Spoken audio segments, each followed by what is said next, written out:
नमस्कार दोस्तों। कुरुक्षेत्र के महायुद्ध में उस समय में मौजूद सभी शक्तिशाली योद्धाओं ने भाग लिया। ये तो आप सभी जानते हैं। कितने ही योद्धा वीरगति को प्राप्त हो गए थे और कुछ अपने बाहुबल और कौशल के कारण आखिर तक जीवित रहे। लेकिन कुछ ऐसे भी योद्धा थे जिन्होंने कुरुक्षेत्र युद्ध से दूरी बना ली थी। अगर वे सभी इस युद्ध में भाग लेते तो युद्ध और भी प्रलयंकारी हो जाता और हो सकता है कि युद्ध जो 18 दिन में समाप्त हो गया वह इससे कहीं ज्यादा चलता या फिर इसको 18 दिन से पहले ही समाप्त कर दिया जाता। तो आइए जानते हैं इस वीडियो के माध्यम से कि वो कौन कौन से योद्धा थे जिन्होंने इस युद्ध से दूरी बना ली।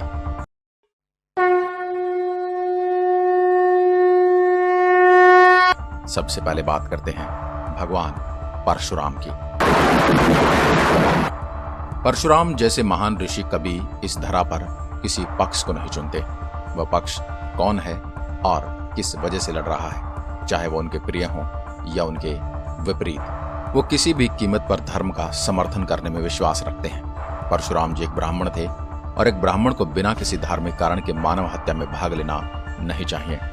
परशुराम जी ब्राह्मण होते हुए भी केवल धर्म के लिए सभी अधर्मिक क्षत्रियों का काल बन गए थे। उन्होंने कार्तवीर अर्जुन का भी वध किया था।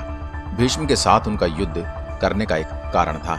परशुराम जी एक प्रत्यक्त महिला के सम्मान के लिए युद्ध लड़ रहे थे। यहां तक कि झूठ बोलने पर उन्होंने कर्ण को भी क्षमा नहीं किया था। दुर्योधन जो कि अधर्म की मूल जड़ थी, उनके पक्ष से वो कभी युद्ध नहीं करते।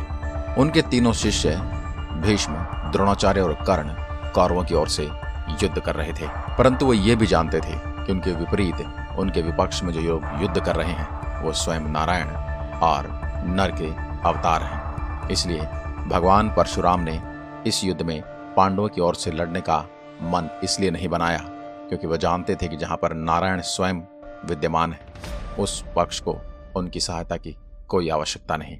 लेकिन इस युद्ध से पहले एक बार वो हस्तिनापुर जरूर गए थे और उन्होंने कहा था कि इस युद्ध में अपने बंधु बांधवों और अपने कुल के नाश से बचाना है। उन्होंने कौरवों को कहा था कि आप पांडवों के साथ संधि कर लीजिए और अपनी श्रेष्ठ बुद्धि का परिचय दीजिए। ऐसा कहकर वो वहां से प्रस्थान कर गए थे। इसके बाद नाम आता है उस युग के सबसे बलशाली योद्धा का, यानी बलराम। बलराम जी भीम और दुर्योधन दोनों के ही गुरु थे, लेकिन महाभारत में वर्णित है कि बलराम जी को दुर्योधन अधिक प्रिय थे और वह भीम के प्रति अधिक कौशल योद्धा मानते थे।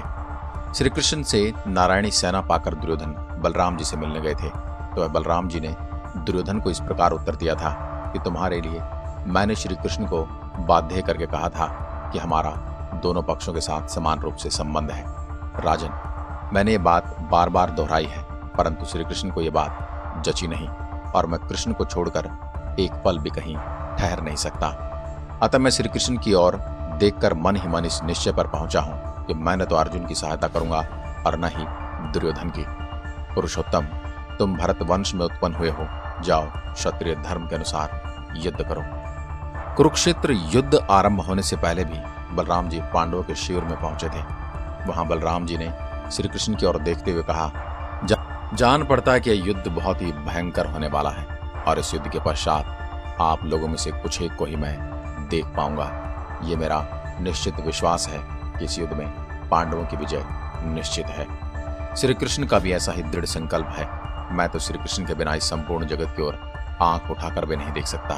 अतः हे केशव, जो कुछ करना चाहते हो मैं उसी का अनुसरण रखता हूँ। इसलिए मैं सरस्वती नदी के तटवर्ती तीर्थों का सेवन करने जाऊंगा, क्योंकि मैं नष्ट होते हुए कुरुवंशियों की अवस्था देखकर उनकी उपेक्षा नहीं कर सकूंगा। ऐसा कहकर महाबाहु बलराम जी ने पांडवों से विदा ली। मधुसूदन श्री कृष्ण को संतुष्ट करके वो तीर्थ यात्रा की ओर निकल गए। इसके बाद बात आती है प्रद्युम्न की। महाभारत के कुरुक्षेत्र युद्ध में प्रद्युम्न का भाग न लेने का कारण भी स्पष्ट रूप से वर्णित नहीं किया गया है। प्रद्युम्न के साथ उनका भाई सांब व प्रद्युम्न के पुत्र अनिरुद्ध ने भी कुरुक्षेत्र युद्ध में भाग नहीं लिया था। अगर वे भाग लेते भी तो अपने पिताश्री कृष्ण व गुरु अर्जुन के विरुद्ध युद्ध लड़ने की कोई संभावना थी ही नहीं। प्रद्युम्न अति शक्तिशाली थे। उन्होंने अकेले कर्ण, शेषमल, जरासंध जैसे कुरु योद्धाओं को बंदी बनाकर एक मायावी गुफा में डाल दिया था। वे पराक्रम में अर्जुन के ही समान थे और हो सकता है प्रद्युम्न युद्ध में भाग लेकर अपने पिता व गुरुजी का वैभव कम नहीं करना चाहते थे, परंतु वे भी अगर पांडवों के पक्ष से ही युद्ध लड़ते तो युद्ध की अवधि 18 दिन की नहीं होती। और वहीं बात करें सांब की, तो उन्होंने दुर्योधन की पुत्री का स्वयंवर से अपहरण कर लिया था। हालांकि ये दुर्योधन की इच्छा के विरुद्ध था, पर बलराम जी को बीच बचाव करना पड़ा था। सांब हठी व अहंकारी प्रवृत्ति के थे। उनका युद्ध में क्या निर्णय होता इसका भी कोई वर्णन नहीं है, परंतु वह भी कुरुक्षेत्र युद्ध से दूर ही रहे। बब्रुवाहन। अर्जुन ने अपने वनवास के दिनों में विभिन्न प्रदेशों का भ्रमण किया था। उसी समय वह मणिपुर राज्य भी पहुंचे थे। वहां वे चित्रांगदा से मिले थे।